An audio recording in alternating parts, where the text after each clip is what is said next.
All right, in this lesson we're going to discuss the crop tool. One thing, I'm going to start off with a gotcha on this one, just because it's something that, when they change this behavior in the crop tool, it kind of threw me for a loop for a while. Okay, so I'm just going to click on the crop tool, and you can see you get the crop tools here, and it's very easy to just click and drag in to make your crop. All right, I'm gonna click up here at the top not to accept that. But if you're not careful, you see, if you watch the little arrows right here, the double-headed arrow, if I move just outside of the photographic area, it turns into a curved double-headed arrow. And if you click on that, it starts twisting your image, and you just completely lose control of it. And it's quite unnerving because you're like, "What did I do?" But I'm just gonna explain what's happening here. So what it is doing is it's rotating. So you see these horizontal lines you see in this image here. It has the horizontal line is crooked. I took this photograph crooked. So this aids in, when I click and I hold my finger down on the mouse button, I can rotate the photograph, and it will adjust so I can straighten that crop line. And then when I hit OK, it straightens the crop line. I'm just going to hit undo and do that again. All right, so I'm gonna click again, and again I'm gonna explain what's happening again, because there's so much going on with all these expanding boxes and things. It's rotating the photograph at the same time that I'm cropping it. So when I begin rotating that photograph, those corners stick out and they take up more space, so it has to expand the view area to accommodate that extra length. Right here there's only a little bit, so it spins a little. The more I go, you can see, and eventually it's going to start to shrink again. And now it's coming back in. Alright, so that's what's happening. So just be aware of what is going on there. And you can turn that off, but I'll get to that in a little bit. So I'll continue to explain this. I'm going to hit don't accept the crop. Alright, so if I'm cropping, I want to crop, I'm just going to click off to get something else. I'm going to re-click on the crop tool. You see, I can either click here and drag these in, or I can decide where do I want to crop. Say I just want to make a long vertical column here. I'll just click and drag, and it will give me that area right there. And then after that, I can say, okay, I want to fix that horizon line. I can rotate that. All right. And now I'll hit the enter key or the check mark to accept that, and there, now I have that there. I'm going to hit Command Z to get back out of it. I'm going to show you some of the things that you can change here. Right here up, you see this little gear icon. I can change this back to classic mode, which is the way it used to be. So now I clicked on the crop tool, and it doesn't start off with these hairs here. I have to just click and drag out the box. If I want to rotate, I can rotate from within the crop. I'm going to hit not to accept. I'm going to draw that and make it a little bigger, so you can see if I go outside, it shrinks the box. This is a far less disconcerting when you see, okay, I'm cropping the image, I can line these up, but it's staying without the box getting larger. And then everything is crooked until I hit accept, and now the image straightens up. Okay, so I personally find that quite a bit easier to wrap my head around. But I'm going to turn, since this is the new version, when they come out with something new, I always try to get used to it. Because there are some things that are just disconcerting when they introduce them, but if you give it a while, you may be convinced with the new, to enjoy the new feature that they've added, or the change that they've added. All right, one thing, if I make this crop here, I can move the picture around. All right, within the crop image. So if I need to crop to a specific size, I can crop to that size, and then I can reposition the image. All right, and then when I'm done, I hit I accept that. All right, Command Z to get back out of there. I'm gonna go back up here. Well, actually, you can see right here it says enable crop shield. I can turn that off, and now I'll try to crop, and you can see it. I have the box, but it doesn't gray out the area anymore. Alright, so I'm gonna not accept that. I'm gonna go back up here to the gear, enable crop shield, and I actually like this. It's the default is at 75% opacity. I like it actually at about 90, where I really can't see, but I can tell what's happening, but it's not real obvious. So you can see it really fades it out nicely, you know, so you can tell what's there, but it's just not in your face. Alright. Alright. Okay, so what else do we have here? Okay, so I'm just going to click out of there and go to the next.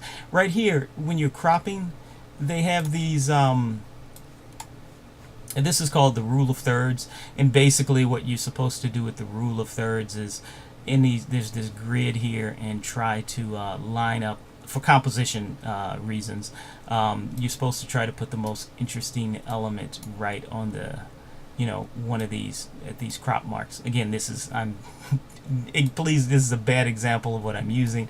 Maybe if I reduce the size of that, now I can do something a little more, actually, that will work a little better using the rule of thirds. So it would be more like that. Alright, so now it sort of lines up in that area, and theoretically that's supposed to help improve your composition, lining things up on that grid. I'm gonna not accept that. Alright, actually, I'm not sure, is this the original photo? There we go. Okay, that's why I was having trouble with this rule of thirds. Let's try that again. There we go. Crop in, move it over, rotate, and now it's lined up here at the rule of thirds, and we have something that looks nice. I'm going to undo that. I'm going to do another quick crop, and I'm going to go back up here to this grid, and you can change the grid to, you know, different things. The most popular is the rule of thirds. There's the golden ratio, golden spiral. Anyway, I'm going to put it back to the rule of thirds and leave that and not accept the crop. Alright, right here it says delete crop pixels. Okay, so right now when I make my crop, it's deleting those pixels. So I'm going to draw a box. I'm going to accept it. And you can see if I go to the move tool, okay, this is a background layer, so I'm going to, well actually it should cancel. I'm going to unlock that, so now it's no longer a background layer. And you can see if I move it, it doesn't have those extra pixels. Maybe I should do something to make this a little bit more obvious. I just went back to the original image. I'm going to crop this top area off just so it's quite obvious what's happening. And I don't have to go from these corners. There's also little tabs on the sides, so I can crop down on the top of that, and I'll rotate to get my image straight, and then I'll accept that. Alright, so now if I go to my move tool, I will now go to the layers, turn that off so it's no longer a layer. You see if I click and drag this is Photoshop is throwing those pixels away. Alright, so I'm gonna go history panel, go back to my original image, and what I click on the crop tool, and what I would recommend is you turn delete crop pixels off. Alright, and the reason for that is because, say if I crop it, I'll do that same thing, and I accept it. Alright, now it's no longer a you see it automatically is no longer a background layer. Alright, so Photoshop has already made a layer. Now if I go to the move tool, I can click and I can drag and reposition that. That actually, I like that a lot better. Just a little bit of that top area, and this is working non-destructively. So it's not actually throwing those pixels away. The good thing about this is you can always come back and you'll have the what's left of your image. All right. The bad thing is it may make it, well, it will make your image a little bit larger. So if you save it as a Photoshop file, you're going to have a little bit larger file size. But if you save it as a JPEG, at that point, it will throw that information away. So just be aware that once you save it as a JPEG, it flattens everything out. And it is, as I've said in earlier lectures, that it is not the same. It doesn't allow you the same editability. All right. And one last thing, I'm going to put this photo back to the original. And I am going to go back to the crop, well, close that out, go back to the crop tool, and I'm going to show you something else here. I'm going to rotate this, well, yeah, I'm going to rotate this image. And you see how it's shrinking the image as to fit in that space. All right. So it's doing that so it won't have any empty spaces at the top. All right, so I'm going to not accept that. But if I go up here to where it says content aware, I'll do that same thing, and what it's going to do is fill those areas as best it can. All right, this is like a really bad crop, and it won't be very effective because I'm forcing Photoshop to really make up a lot of stuff. So I'm going to do it just where it's kind of subtle. And when it's something subtle and it's organic, this may work right here. All right, so I'm going to hit accept, and it filled in those areas. Okay, I'm going to do this again. I'm going to put it back to the original, and I'm going to make a bad crop so it's a bit more obvious. All right, so I'm going to crop, rotate, and I'm pretty sure that this area will be a really bad content aware fill. So I'm going to accept that, and it's doing its work. And you can see if you zoom in on that, actually it's not terrible. If I wasn't paying attention, I might actually miss what was happening here.